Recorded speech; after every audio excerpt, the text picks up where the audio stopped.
Guys हम यहाँ पे नेक्स्ट करंट अफेयर पढ़ रहे हैं इसमें, जिसमें इंडिया और रशिया का रिलोस अग्रीमेंट है। तो आमतौर पे इस तरह के करंट अफेयर्स में डायरेक्टली पूछ लिया जाता है आपसे। ये वन लाइनर करंट अफेयर्स भी हो सकते हैं।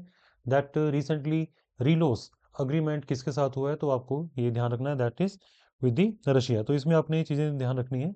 जो reciprocal exchange of logistics support agreement है, दैट मीन्स जैसे कि लॉजिस्टिक्स के बारे में आप ऑलरेडी जानते हैं कि जब भी कोई किसी सामान को लेकर या कोई हमारे किसी चीज़ की एक सप्लाई को लेकर जो अरेंजमेंट्स किए जाते हैं, that is known as the logistic arrangements. तो यहाँ पर ये डिफेंस अरेंजमेंट या डिफेंस लॉजिस्टिक अरेंजमेंट से रिलेटेड है। तो आपको सिर्फ इतना ध्यान रखना है, यहाँ पर आर्कटिक का जो एरिया है या इंडो पैसिफिक जो रीजन है, उसके अंदर इंडिया और रशिया आपस में एक दूसरे को सपोर्ट करेंगे। आपने इस तरह की चीज़ जो है वह यूएस के लिए भी पढ़ी होगी, जिसके अंदर यूएस और इंडिया का यहाँ पर आपस में इस तरह के डिफेंस कॉपरेशंस ऑलरेडी मतलब पहले ही एग्जिस्ट करते हैं। तो इसी तरह के हमारे और भी कंट्रीज़ के साथ अग्रीमेंट एग्जिस्ट करते हैं। तो यहाँ पर रिलोस अग्रीमेंट स्पेशली आपने रशिया के लिए याद रखना है। इसके अलावा यहाँ पर जैसे कभी हमारा कोई एयरक्राफ्ट है या वॉरशिप है, तो अगर उन्हें कोई बीच रास्ते में या आर्कटिक के नज़दीक कहीं इंडो पैसिफिक रीजन में सपोर्ट की ज़रूरत पड़ती है, तो ऐसे में यहाँ पे सपोर्ट दी जा सकती है। उसके अलावा इसमें रीफ्यूलिंग, रिपेयर, मेंटेनेंस, सप्लाई वगैरह इस तरह की बातचीत है। इसको सिंपली आप ये ज़्यादा याद रखने की ज़रूरत नहीं है। इसके अलावा यहाँ पर आपको एक दो चीज़ और देख लेते हैं इसमें जो इंपॉर्टेंट रह सकती है आपके लिए। जैसे यहाँ पे देखिए, RELOS like pacts with the US, हमने यूएस के साथ भी ऑलरेडी ये पैक्ट किए हुए हैं, जैसे कि लिमोआ, जिसे हम बोलते हैं logistic exchange memorandum of agreement, COMCASA, जिसके अंदर हमारी और यूएस के बीच में जो कम्युनिकेशन है वो एक एनक्रिप्टेड होगा, उसका अपना एक स्पेशल कोड होगा जो दोनों कंट्रीज़ के पास होगा। इसीलिए ये काफ़ी सिक्योर कम्युनिकेशन होता है जो इंडिया और यूएस के बीच में। ये क्वेश्चन आ सकता है गाइस, इसीलिए इस पर थोड़ा फोकस कीजिएगा। और बैका, जहाँ पे बेसिक जो एक्सचेंज एंड कॉपरेशन अग्रीमेंट है, तो बेसिकली आपको लिमोआ और जो कॉमकासा है या बेका है, इस तरह के अग्रीमेंट्स को ध्यान रखना है कि ये हमने यूएस के साथ किए हुए हैं। और जबकि रिलोस अग्रीमेंट इसी तरह का वो रशिया के साथ है। तो ओवरऑल ये इंडिया की अपनी आप कह सकते हैं कि हमारी जो डिप्लोमेसी है उसका एक पार्ट है, इसके तहत ऐसा किया जा रहा है।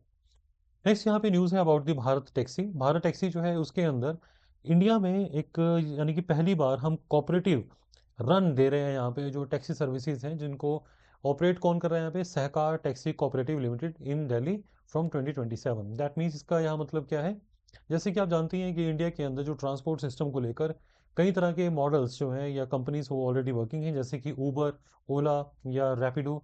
इस तरह की जो कंपनीज हैं वो यहाँ पर लोगों को जो एक मोड ऑफ ट्रांसपोर्टेशन है वो प्रोवाइड करते हैं, चाहे वो बाइक हो या वो थ्री व्हीलर हो या लग्जरी कार्स हो, वो आप वहाँ से उनको हायर कर सकते हो और अपने डेस्टिनेशन तक पहुँच सकते हैं।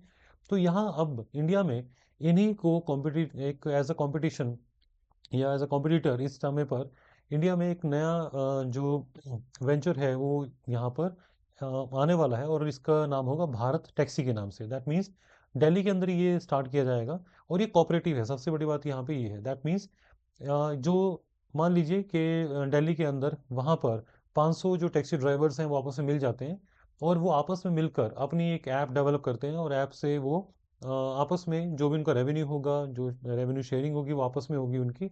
उन्हें अब किसी कंपनी को अपना हिस्सा यहाँ पे शेयर या प्रॉफिट का शेयर जो है नहीं देना पड़ेगा। दैट मीन्स ऊबर या ओला उनके ऊपर डिपेंडेंसी कम होगी और डायरेक्ट बेनिफिट जो है वो टैक्सी ड्राइवर्स को होगा। तो इस तरह से ये जो आपस में मिलजुल कर एक पर्टिकुलर पर्पस के लिए जो काम स्टार्ट किया जाता है, that is known as a cooperative. तो इसीलिए आपको ये याद रखना है कि इंडिया में अभी जो है इनिशिएटिव स्टार्ट होने वाला है 2027 से।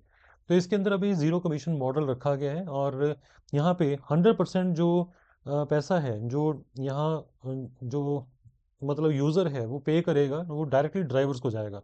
लेकिन करंटली अगर आप देख रहे हैं, जो ड्राइवर्स हैं या उबर के हैं, ओला या रैपिडो के हैं, उन लोगों को आप जो पेमेंट करते हैं उस पेमेंट का कुछ हिस्सा कंपनी को देना पड़ता है और कुछ हिस्सा जो है वहाँ पे ड्राइवर्स को चला जाता है। तो यहाँ पे ड्राइवर्स की जो एक बेनिफिट है या उनका प्रॉफिट है वो कम हो जाता है। इसी वजह से उनकी जो एक सैलरी है या उनके जो इंसेंटिव वो कम बनते हैं। तो आपको सिंपल इतना ध्यान रखना है। हालांकि बाद में एक कोऑपरेटिव फीस भी यहाँ पे इकट्ठी की जाएगी, और बेसिकली एक अच्छा कोऑपरेटिव मूवमेंट के तौर पे इसको देखा जा सकता है। तो इसके अंदर यहाँ पर एक दो चीज़ और भी याद रखनी है आपने।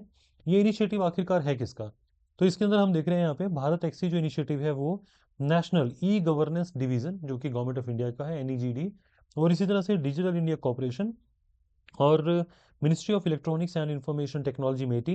तो आपको ना ये याद रखने पड़ेंगे, यहाँ पे इंपॉर्टेंट है ये कि NeGD plus digital India corporation corporation plus जो मेटी है, और इसी तरह से जो सहकार टैक्सी कोऑपरेटिव लिमिटेड है, इन सभी ने मिलकर यहाँ पर अपना जो डिजी लॉकर के साथ उमंग एक ऐप है, और जो एपीआई सेतु है, इनको याद रखने की ज़रूरत नहीं है, सिर्फ आपको याद रखना है ये कोलैबोरेटिव जो इनिशिएटिव है, वो इसके अंदर कौन कौन यहाँ पे पार्टिसिपेंट्स हैं।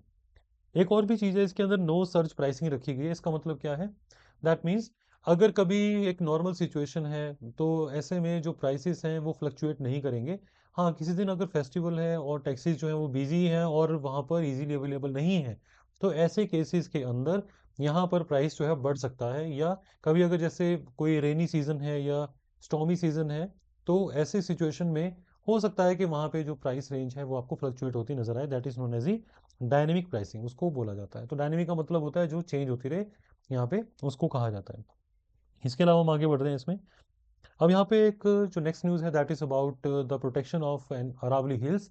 तो अरावली हिल्स को लेके आपको चीज़ ध्यान रखनी है दैट ये आप पहले तो इसमें अरावली रेंज के बारे में देखिए। अरावली रेंज जो बेसिकली विंध्याचल और सतपुड़ा आपको यहाँ पे नज़र आ रहे हैं इस तरफ, और अरावली जो रेंज है वो इस डायरेक्शन में आपको नज़र आती है। दैट मीन्स ये जो रेंज है, पर्टिकुलर रेंज अरावली रेंज, ये इंडिया के लिए बहुत ज़्यादा इम्पॉर्टेंट है। और ये अगर मैं पर्टिकुलरली अरावली की बात करता हूँ तो वर्ल्ड में जो ओल्डेस्ट माउंटेन्स की अगर आप लिस्ट कभी तैयार करें तो उसके अंदर अरावली का नाम ज़रूर वहाँ पर विजिबल होगा आपको। तो क्योंकि अरावली वर्ल्ड के ना सबसे पुराने माउंटेन्स में से एक माउंटेन चेन है, जो आज लेकिन इसकी जो हाइट है वो काफ़ी कम रह गई क्योंकि इसके ऊपर लगातार जो इरोजनल एक्टिविटीज़ होती रही हैं, और वेदरिंग एंड इरोजनिंग एक्टिविटीज़ की वजह से आज इनकी हाइट कम हो गई है। लेकिन जो मानसून को लेकर इंडिया में यदि अरावली की अगर हम बात करें, अरावली के पैरेलल जो है ना हवाएं, यहाँ पर जो मानसून आता है तो वो अरावली के पैरेलल होती हुई यहाँ पर दिल्ली पंजाब हरियाणा तक पहुँचती हैं।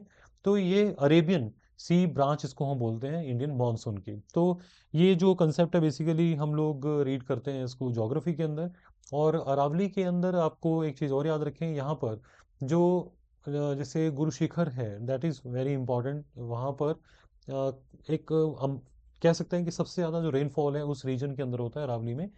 और अरावली की इस समय पर सबसे जो इशू है जिसकी वजह से करंट अफेयर में था, वो था कि सुप्रीम कोर्ट ने इसकी एक डेफिनेशन दी थी कि आखिरकार अरावली किसे माना जाएगा या अरावली हिल्स किन्हें कहा जाएगा।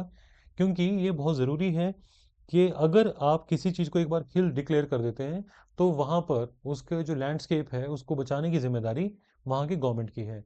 तो ओरिजिनली क्या है कि गुजरात के और मेनली राजस्थान से और ये हरियाणा को टच करते हुए दिल्ली तक का इसके अंदर जो अरावली हिल्स हैं इसकी पहुंच है। तो दैट मीन्स जो आज इसके छोटी छोटी सी पहाड़ियाँ रह गई हैं उनके अंदर अभी भी लेकिन माइनिंग काफ़ी ज़्यादा होती है। स्पेशली यहाँ पे मार्बल को लेकर माइनिंग की जाती है। तो जो माइनिंग है उसकी वजह से इसकी हाइट और कम होती जा रही है।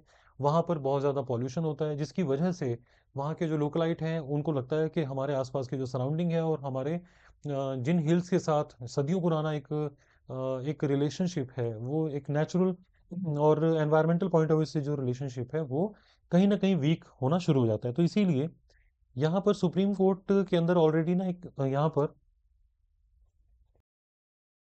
डेफिनेशन की यहाँ बात की गई थी कि वो डेफिनेशन क्या होनी चाहिए। तो सुप्रीम कोर्ट ने यहाँ पे एक यूनिफॉर्म डेफिनेशन को अडॉप्ट करने की बात कही। ये नवंबर 2025 की बात है जिस समय पर ये फैसला आया था, जिसके अंदर ये बताया गया था कि अरावली हिल्स उन्हें ही कहा जाएगा जहाँ पर लोकल ग्राउंड से अगर 100 मीटर तक की ऊंचाई तक कहीं पर कोई एक ऐसा मतलब एक ऊंची सी जगह नजर आएगी तो उसे हम यहाँ पर अरावली हिल्स के तहत हिल्स मानेंगे। तो अगर कोई अरावली हिल जिसे कंसीडर कर लिया जाएगा तो वहाँ पर उसकी प्रोटेक्शन की जाएगी, गवर्नमेंट की जिम्मेदारी होगी उस हिल की प्रोटेक्शन की।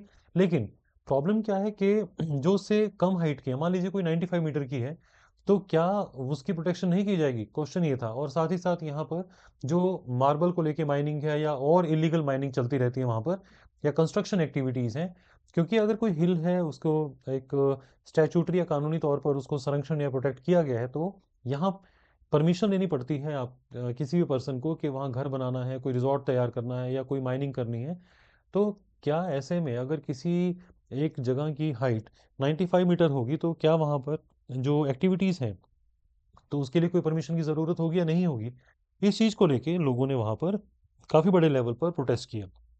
तो लोगों का मानना ये था कि कहीं न कहीं जो इस तरह की एक डेफ़िनेशन, ये एक यूनिफ़ॉर्म डेफ़िनेशन जो आई है, इसकी वजह से बहुत सारे ऐसे लोगों को मौका मिल जाएगा, ऑफ़िशियल्स को मौका मिल जाएगा कि इस जगह पर जो है ना माइनिंग करने के लिए करप्शन वग़ैरह हो सकती है। तो इसीलिए लोगों ने मिलकर यहाँ पे प्रोटेस्ट करना शुरू किया। तो ओवरऑल मैंने इसका आपको जो है ना, इससे ज़्यादा वहाँ पे आपको क्वेश्चन जो है नहीं पूछा जाएगा। और देखिए इसमें कहा गया है कि अगर 100 मीटर वाला जो रूल अगर अप्लाई कर दिया जाए तो उसकी वजह से जो बड़े लेवल पर यहाँ पे ग्राउंड वाटर बायोडाइवर्सिटी और डिजर्टिफिकेशन कंट्रोल का जो इसका एक रोल है अरावली हिल्स का, क्योंकि अरावली हिल्स एक अभी भी थोड़ी सी ऊंचाई पर तो है जिसकी वजह से राजस्थान से आने वाला जो रेतीले तूफान हो सकते हैं या जो वहाँ से सैंड ड्यून्स हो सकते हैं वो हरियाणा की फर्टाइल लैंड तक वो नहीं पहुँचेंगे।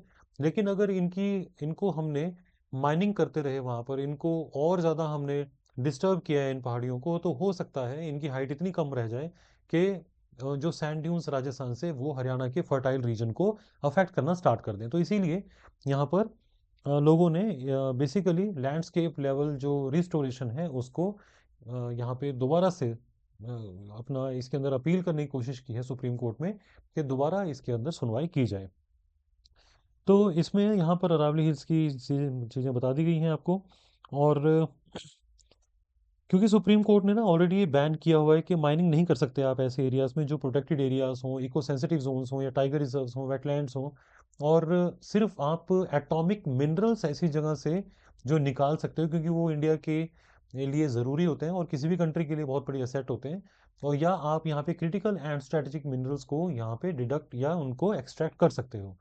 तो बेसिकली कुछ ही मिनरल्स को या एटॉमिक मिनरल्स को आप वहाँ से निकाल सकते हैं, बाकी चीज़ों को नहीं। तो यहाँ मतलब एक ये मैंने आपको एडिशनली थोड़ा बताया, इसके इसके साथ अटैच करके देखा जा सकता है या नहीं भी। और यहाँ पर अरावली हिल्स को लेकर जैसा ऑलरेडी यहाँ पे आप सामने देख रहे हैं, इसके अंदर कोई और इम्पोर्टेंट अभी नहीं है। और अरावली रेंज यहाँ पे किसे कहा गया है, जो cluster of two or more such hills located within the 500 metres of each other, that means Aravalli range किसे कहा जाएगा। एक तो अरावली हिल हो गया और एक है अरावली रेंज। अगर दो पहाड़ियों के बीच में यदि 500 मीटर की ही दूरी है और मतलब वो पास पास है, 500 मीटर से कम के डिस्टेंस पर है, तो उस एक पर्टिकुलर सेक्शन को यहाँ पर कहा जाएगा that is the Aravalli range. उसके बाद हम यहाँ पे जो सुप्रीम कोर्ट की डायरेक्शन है तो उन्होंने यहाँ पे बताया था दैट कि जो टेम्परेरी बैन करने के लिए उन्होंने डायरेक्ट किया था कि यहाँ पे कोई नई माइनिंग को लेके जो लीज है या परमिशन है वो ना दी जाए। और इसके ऊपर यहाँ पर काफ़ी लंबे टाइम्स तक यहाँ पे स्टडी चलती भी रही कि आखिरकार अरावली हिल्स की जो डेफिनेशन है उसको कैसे मतलब अपनाया जा सकता है। तो हमारे लिए ना और इसमें देखना है। हालांकि बाद में सुप्रीम कोर्ट के अंदर जब ये केस दोबारा से अपील डाली गई है तो वहाँ पर अरावली हिल्स को लेकर दी गई डेफिनेशन के ऊपर फिलहाल के लिए रोक लगा दी गई थी। तो अभी इसके ऊपर दोबारा से बातचीत होनी बाकी है अभी। और इसके अंदर एक याद रखना है आपने, थोड़ा सा ये डेफिनेशन पॉइंट ऑफ व्यू से मैं आपको यहाँ बता देता हूँ। यहाँ पे 2002 में ना एक स्टेट कमेटी रिपोर्ट आई थी, पुरानी बात है ये, जिसके अंदर रिचर्ड मर्फी लैंडफॉर्म क्लासिफिकेशन की बात आई थी। दैट मीन्स एक जैसे आखिरकार जब कभी हमें कभी ऐसी प्रॉब्लम आती है तो हम वर्ल्ड लेवल के जो लैंडफॉर्म क्लासिफिकेशन सिस्टम चलते हैं उनको हमने फॉलो किया।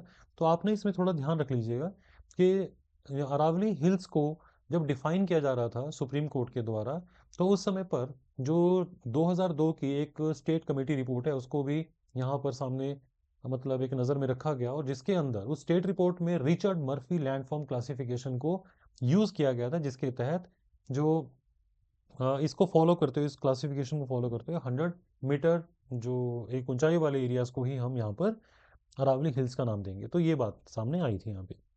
Supreme court ban on mining, तो यहाँ ऑलरेडी जो है ना 2009 में एक कंप्लीटली फरीदाबाद, गुरुग्राम और मेवात जो डिस्ट्रिक्ट हैं हरियाणा के, वहाँ पर कंप्लीटली जो है ना बैन लगा दिया गया था माइनिंग पर। उसकी और ज़रूरत नहीं है, आप इसको छोड़ भी सकते हैं बाकी। गाइस यहाँ पे ना एक आपको इंटरनेशनल लेवल पर जो चीज़ आपको पता होनी चाहिए, जिस तरह से एक ना अफ्रीका के अंदर आप सभी जानते ही हैं, वहाँ पर जो सहारा डेजर्ट है, सहारा डेजर्ट एक्चुअली वो ना धीरे धीरे अब उसका जो एरिया है वो बढ़ता जा रहा है, और इसीलिए जो फर्टाइल लैंड्स हैं वो खराब होती जा रही हैं। तो इसीलिए जो फर्टाइल लैंड्स को बचाने के लिए अफ्रीका के अंदर ग्रेट ग्रीन वॉल इनिशिएटिव की शुरुआत हुई थी, जिसके तहत बड़े लेवल पर जो है ना मतलब प्लांटेशन की जा रही है, जिसके तहत जो सैंड ड्यून्स हैं या जो रेत है उसको हमने आगे फर्दर फैलने से रोकना है। इसी तरह का जो इनिशिएटिव है हमने अरावली को लेकर भी स्टार्ट किया था, जिसके तहत हमने अरावली ग्रीन वॉल इनिशिएटिव की शुरुआत की थी, जिसमें 2027 तक इस इनिशिएटिव के तहत 1.1 मिलियन हेक्टेयर, दैट मीन्स लगभग 11 लाख हेक्टेयर, जो एक मतलब खराब हो चुकी ऐसी लैंड को जो अरावली हिल्स के आसपास की है, उसे हमने वहां पर प्लांटेशन लगाकर उसे रिवाइव करना है। और इसके तहत एक चीज़ और याद रखिएगा, बेसिकली आपको ये क्वेश्चन हो सकता है क्योंकि जो अरावली हिल्स को लेकर इनिशिएटिव है वो आपको पता होना ज़रूरी है। इस इनिशिएटिव के तहत 1400 किलोमीटर लंबी और 5 किलोमीटर वाइड, यानी कि 1400 किलोमीटर की लंबाई में लगातार रेगुलर, और उसकी साथ साथ जो है 5 किलोमीटर की जो चौड़ाई होगी उसमें हमने ग्रीन बेल्ट यानी कि प्लांट्स को वहाँ पर लगाना है, ताकि जो, और ये कहाँ कहाँ कौन कौन से स्टेट्स में रहेगा जहाँ से अरावली क्रॉस करते हैं, और वो कौन से स्टेट्स हैं, दैट्स गुजरात, राजस्थान, हरियाणा एंड दिल्ली।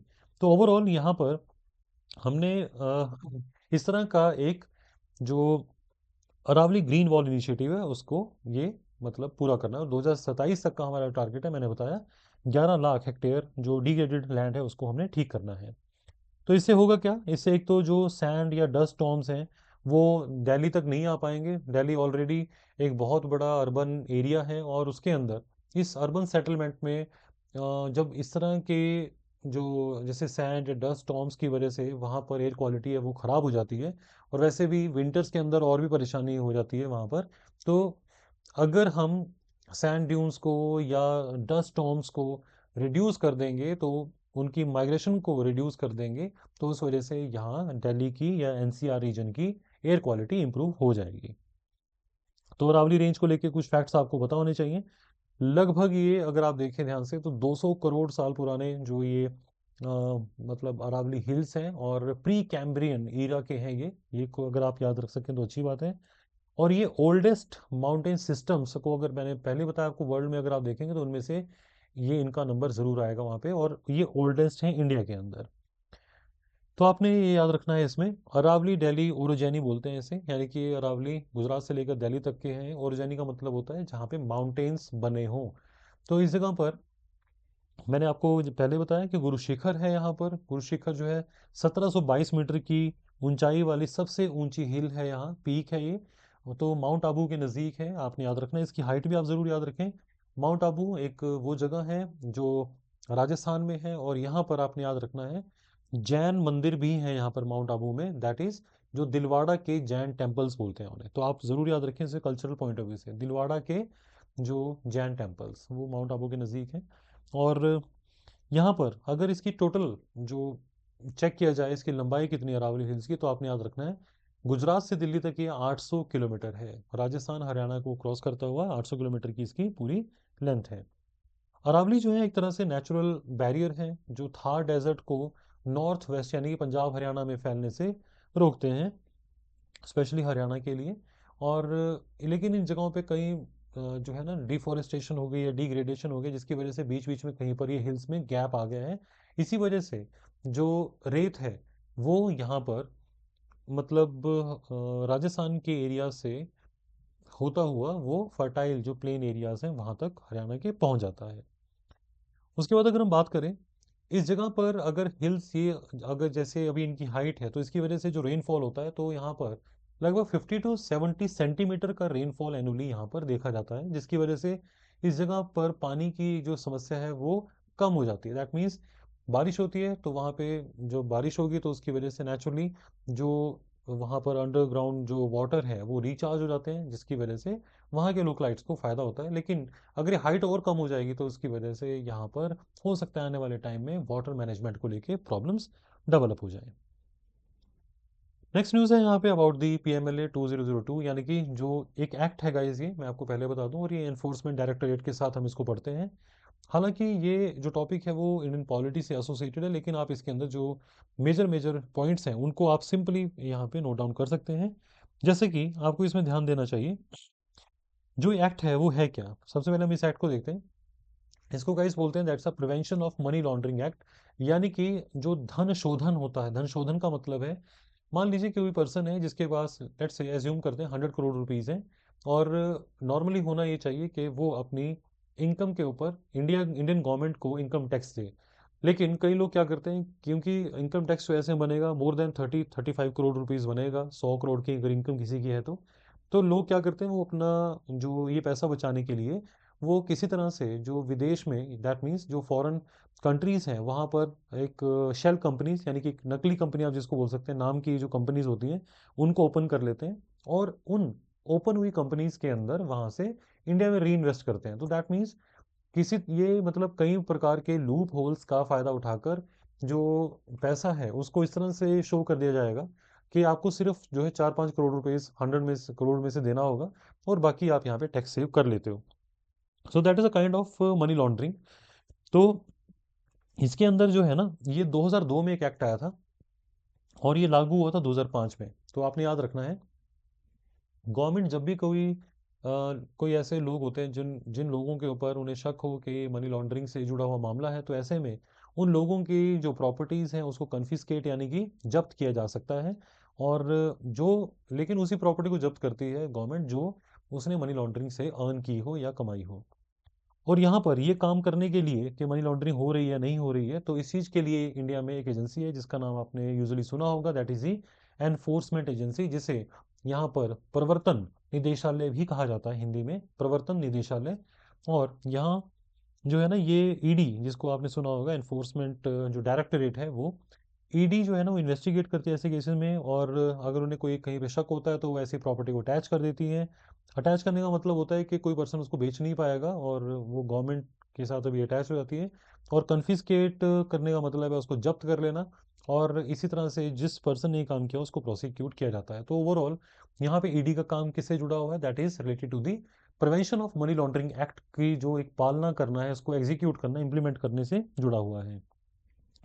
सो यहाँ पर ये एक्ट किस किस के ऊपर अप्लाई होता है, हर किसी के ऊपर अप्लाई होता है, दैट इज कोई अगर इंडिविजुअल है उसके ऊपर भी, कोई कंपनी है, कोई फाइनेंशियल इंस्टीट्यूशन है, या कोई ऐसा जो बीच में मतलब इंटरमीडिएरी है, जो कि डायरेक्टली इनडायरेक्टली जुड़ा हुआ है मनी लॉन्ड्रिंग से, जो कि सिर्फ फैसिलिटेट या हेल्प कर रहा है, उसके ऊपर भी ये चीज़ अप्लाई होगी। प्रोविजंस क्या है इसके अंदर, यहाँ पर जो ये PMLA है इसके अंदर यहाँ बताया जाता है कि मतलब मनी लॉन्ड्रिंग जो ऑफेंसेस हैं वो किन्हें हम यहाँ पे कंसीडर करेंगे, दैट मीन्स जैसे जो PMLA है that defines the money laundering offences and prescribe the rigorous imprisonment and fines. All the offences under the PMLA are the cognisable and the non bailable. यहाँ पर आपने याद रखना है, ये कॉग्निसेबल है और नॉन बेलेबल होता है, दैट मीन्स ये एक, जैसे जब भी आप कभी कॉग्निसेबल या नॉन बेलेबल, नॉन बेलेबल तो आप जानते हैं जिसके अंदर कोई बेल नहीं होगी, तो कॉग्निसेबल ऑफेंस का यहाँ पर मतलब होगा दैट जिन ऑफेंसेस को लेकर जो पुलिस है बिना किसी वारंट के किसी पर्सन को यहाँ पर पकड़ सके, तो उसे यहाँ पर कॉग्निसेबल एंड नॉन बेलेबल का, जैसे आप जानते हैं जिसमें बेल नहीं होती है। तो यहाँ पे अटैचमेंट कॉन्फिस्केशन को लेकर आपको थोड़ा सा आइडिया इसमें होना चाहिए कि ये कॉन्फिस्केट वगैरह कर सकती हैं और प्रॉपर्टी को अटैच कर सकती हैं। इसी तरह से इसमें जो आपको एग्जैक्टली पता होना चाहिए, यहाँ पर इनको हम छोड़ सकते हैं इसके अंदर, और अब आपको यहाँ पर पता होना चाहिए जो एनफोर्समेंट डायरेक्टरेट है उसके बारे में। जो ईडी है उसको एस्टैब्लिश कब किया गया था, 1956 के अंदर। हेडक्वार्टर कहाँ पर है, न्यू दिल्ली में। और ये एक एजेंसी है, इसको लेकर आपने ना यहाँ पे ये तीन चीज़ें याद रखनी है, इंपॉर्टेंट होती हैं। दैट मीन्स इंडिया में अगर कोई इकोनॉमिक या फाइनेंशियल लॉज को लेकर कोई एजेंसी है जो लगातार लोगों पर या इस तरह के सीरियस क्राइम्स हैं उनके ऊपर एक ओवर वॉच रखती है, तो उसमें आपने ध्यान रखना है foreign exchange management act 1999, prevention of money laundering act PMLA जिसको बोलते हैं वो 2002 का एक्ट है। और यहाँ पर एक और है, दैट इज 2018 में एक एक्ट पास हुआ था, जब यहाँ कुछ लोग इंडिया में मतलब बैंक्स का पैसा लेकर वो बाहर चले गए थे, तो उनको, उनके लिए यहाँ पे आया था, दैट वाज अ फ्यूगिटिव जो इकोनॉमिक ऑफेंडर एक्ट 2018, यानी कि वो लोग जिन्हें भगोड़ा घोषित कर दिया गया है और उन्हें अब इंडिया में वापस लेकर आना है और उनके ऊपर मुकदमा चलाया जाएगा, उससे जुड़े हुए लोगों का। लेकिन उन लोगों के लिए एक्ट आया था उस समय पर। तो आपने तीन जो एक्ट्स हैं ना, इनको याद रखना है। ईडी इनसे संबंधित जो कार्रवाई है वो करती है, इससे जुड़ी हुई पावर्स को यूज करती है। आपको ये तीन यहाँ पे जो लॉज हैं ये पता होने चाहिए। इसी तरह से यहाँ पे ऑर्गेनाइजेशन को अगर हम देखें, जो 1956 में बनी थी, तो ईडी को हेड कौन करता है यहाँ पे? डायरेक्टर। तो यहाँ पर जो डायरेक्टर होगा उसका rank additional secretary to the government of India से ऊपर ही होगा, उससे नीचे नहीं होगा। इसके पूरे इंडिया के अंदर यहाँ पर 10 जोनल ऑफिसेस हैं और 11 सब जोनल ऑफिसेस हैं। थोड़ा सा नोट डाउन कर लीजिएगा इसे। और ये फंक्शन किसके अंडर करते हैं? That is under the department of revenue. ये इंपॉर्टेंट है यहाँ पर। यानी जब भी कभी ऑपरेशनल मैटर्स को लेकर कभी ये रिपोर्ट करती हैं, तो ये डिपार्टमेंट ऑफ रेवेन्यू को यहाँ पर ये रिपोर्ट करती हैं। और अगर पॉलिसीज इशू की बात की जाए, जो पॉलिसी बनाते हैं related to like FEMA. FEMA आपने ऊपर पढ़ा था अभी यहाँ पे, that's a foreign exchange management act. FEMA 1999 का एक एक्ट है। अगर पॉलिसी की बात की जाए, देखो अगर ऑपरेशन की बात हो रही है तो वो डिपार्टमेंट ऑफ रेवेन्यू के अंडर काम करेगी। अगर कोई पॉलिसी जो कि फेमा से रिलेटेड है, तो ये डिपार्टमेंट ऑफ इकोनॉमिक अफेयर से यहाँ पर जो है डायरेक्शन या उससे बातचीत करता है। और अगर यहाँ पर कोई पॉलिसी मैटर के यहाँ जैसे पॉलिसी मैटर को लेकर कोई बात आती है जिसमें कि prevention of money laundering act से रिलेटेड कोई बात है, तब यहाँ पे डिपार्टमेंट ऑफ रेवेन्यू से बात की जाती है। तो दैट मीन्स यहाँ पे ऑपरेशन मैटर्स के लिए और पीएमएलए से जुड़े हुए मुद्दों के लिए ये डिपार्टमेंट ऑफ रेवेन्यू के साथ बातचीत करेंगे। जबकि पॉलिसी जो फेमा से जुड़ी हुई है उन इश्यूज के लिए डिपार्टमेंट ऑफ इकोनॉमिक अफेयर से यहाँ पे डायरेक्शन या बातचीत करेंगे। तो ओवरऑल आपको ये चीज़ ध्यान रखनी है। और मैंने आपको पहले बता दिया कि इनका जो फंक्शन है that is related to the implementation of these two acts mainly, that is the FEMA 1999 और पीएमएलए 2002। और साथ ही साथ जो लोग जैसे हवाला ट्रांजैक्शंस होती हैं, दैट मीन्स आप बैंक के थ्रू, मान लीजिए कोई पर्सन यहाँ से किसी फॉरेन कंट्री में पैसा पहुँचाना चाहता है, तो कोई पर्सन या तो बैंक के थ्रू पहुँचाएगा, तो उसमें ना फीस डिडक्ट होती है, तो इसीलिए और वो गवर्नमेंट को भी पता लग जाता है, तो इसीलिए कई लोग क्या करते हैं, वो हवाला ट्रांजैक्शंस को फॉलो करते हैं, जिसके तहत यहाँ पे किसी एक पर्सन को पैसा डिलीवर कर दिया जाता है और वहाँ फॉरेन में एक नेटवर्क होता है प्रॉपरली, तो फॉरेन में वो पैसा डिलीवर कर दिया जाता है जिस पर्सन तक पैसा पहुंचाना है। तो एक अपने आप में ना ये ऑर्गेनाइज एक तरीका है जो इलीगल वे है पैसे को इंडिया से बाहर या बाहर से इंडिया में ट्रांसफर करने का। तो आपको बस ये ध्यान रखना है that these are some of the illegal activities जो कि जिनके ऊपर ये नज़र बनाए रखते हैं। और ये सर्च, सीजर, अरेस्ट, अटैचमेंट इनकी ज़रूरत नहीं है, आप छोड़ सकते हैं, ये करते हैं। और इसके अलावा ये प्रिवेंटिव डिटेंशन, दैट मीन्स कई प्रिवेंटिव डिटेंशन का मतलब होता है कि कुछ लोगों को पहले ही गिरफ्तार कर लो कि इससे पहले कि वो क्राइम करें। तो प्रिवेंटिव डिटेंशन ऐसे केसेस में कर दी जाती है और ये किया जाता है इस एक्ट के तहत। That is the conservation of foreign exchange and prevention of smuggling activities act 1974, जिसे कॉफ पोसा 1974 के नाम से बोलते हैं, उसके तहत भी ये काम करती है। तो आपको सिंपली इतना ध्यान रखना है बस, और इससे ज़्यादा की ज़रूरत नहीं है।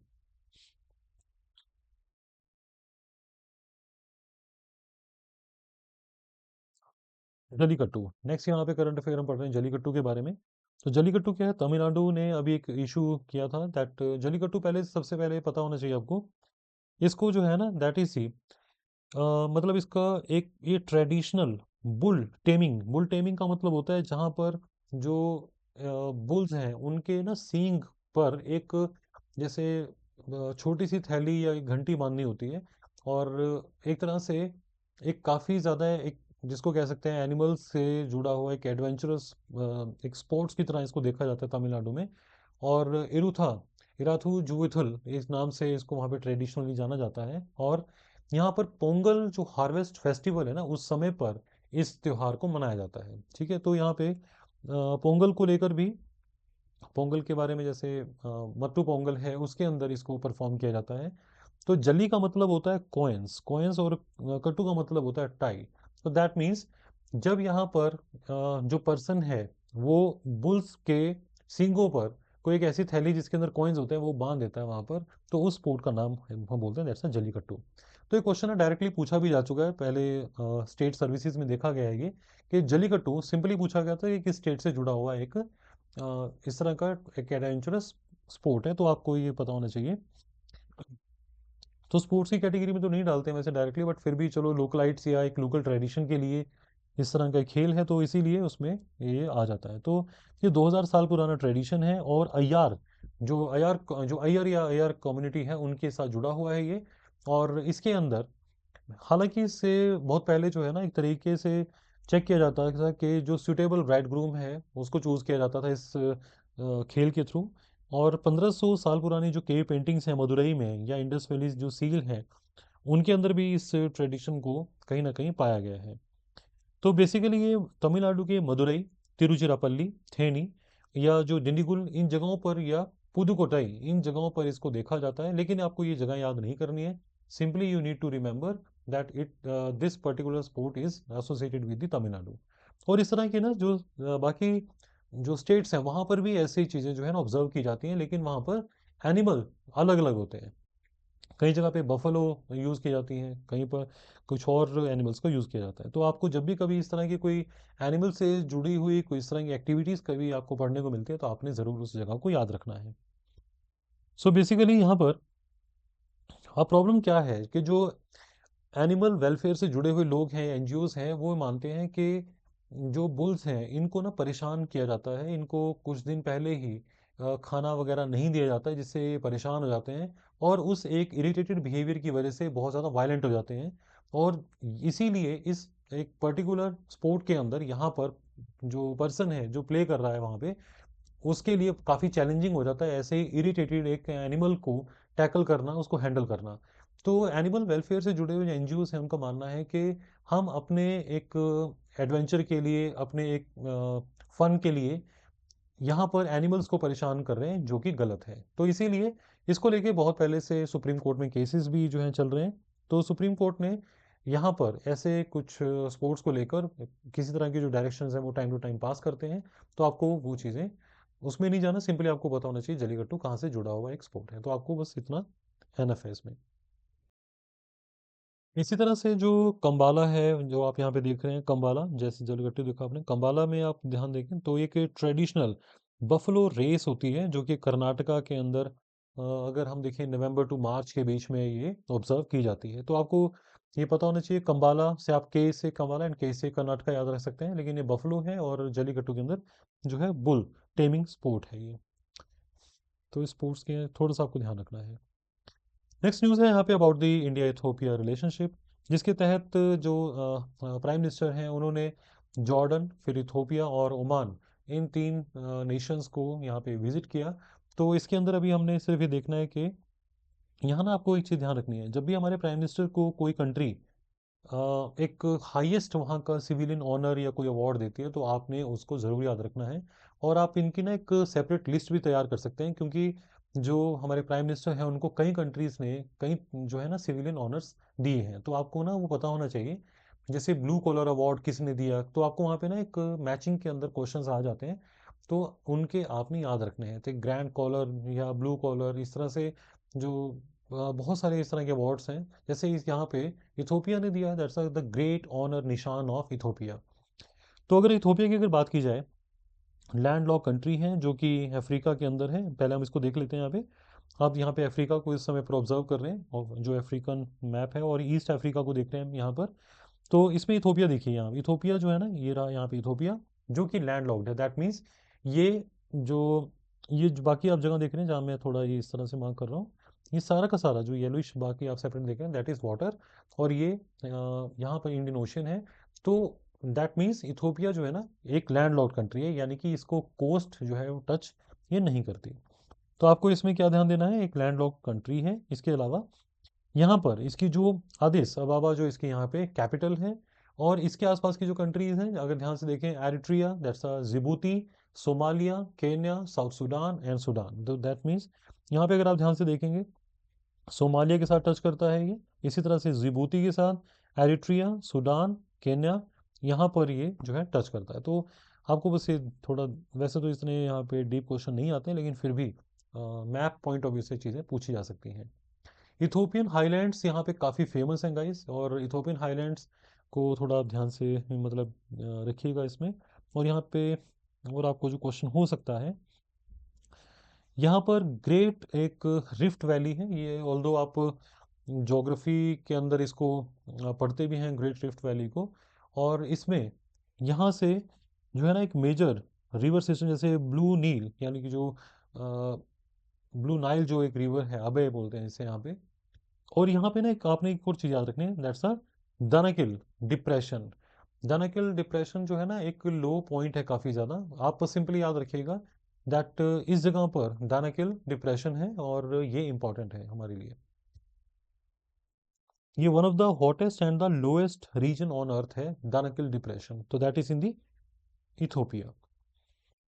और इसी तरह से यहाँ पर हाईली गुबी वोल्केनो, जो इस जगह पर ही है, Hayli Gubbi volcano is located in the Afar region of the Ethiopia.